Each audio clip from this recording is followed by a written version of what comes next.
Some of his fondest memories involve the feeling of warm dirt on his bare feet, sunshine on the back of his neck, a hoe in his hand, and his parents and brothers around him.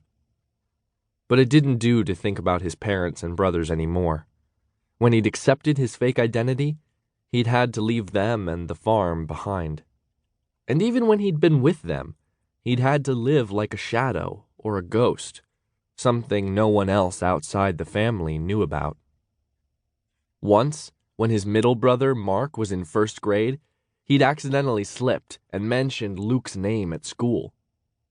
"I had to tell the teacher that Mark just had an imaginary friend named Luke," Luke's mother had told him. "But I worried about that for months afterward. I was so scared the teacher would report you, and the population police would come and take you away. I'm just glad that a lot of little kids do have imaginary friends." She'd bitten her lip telling Luke that story.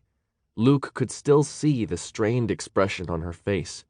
She hadn't even told him about that episode until the day before he left the farm and his family for good.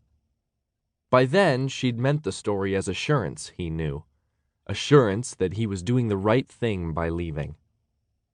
At the time, Luke hadn't known what to make of that story. It just added to the jumble of confused thoughts and fears in his head. But now that story made him angry.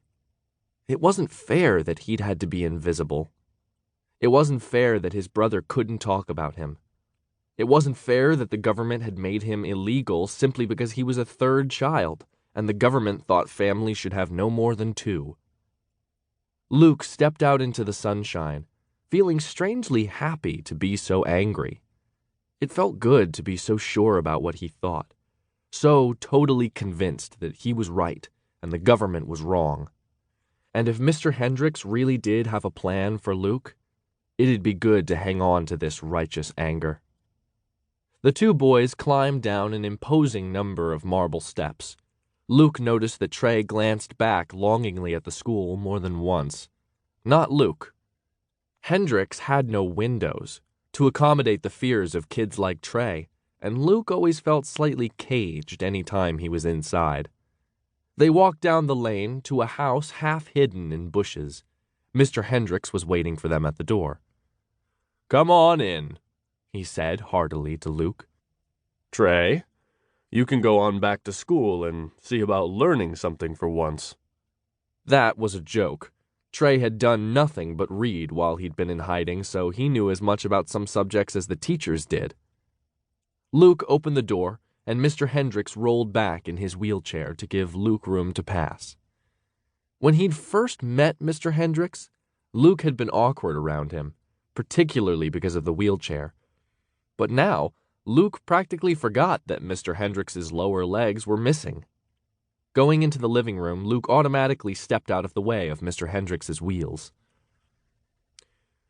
"The other boys will find this out soon enough," Mr. Hendricks said. "But I wanted to tell you first, to give you time to adjust." "Adjust to what?" Luke asked, sitting down on a couch. "Having your brother here at school with you." "My brother?" Luke repeated. "You mean Matthew or Mark?" He tried to picture either of his rough, wild older brothers in their faded jeans and flannel shirts, walking up the marble stairs at Hendricks. If he felt caged at the windowless school, his brothers would feel handcuffed, pinned down, thoroughly imprisoned. And how could Mother and Dad possibly afford to send them here? Why would they want to? "No. Lee," Mr. Hendricks said, stressing the fake name that Luke had adopted when he'd come out of hiding. Luke knew that he should be grateful that the parents of a boy named Lee Grant had donated his name and identity after the real Lee died in a skiing accident. The Grants were barons, really rich people, so Luke's new identity was an impressive one indeed. But Luke didn't like to be called Lee. Didn't like even to be reminded that he was supposed to be somebody else.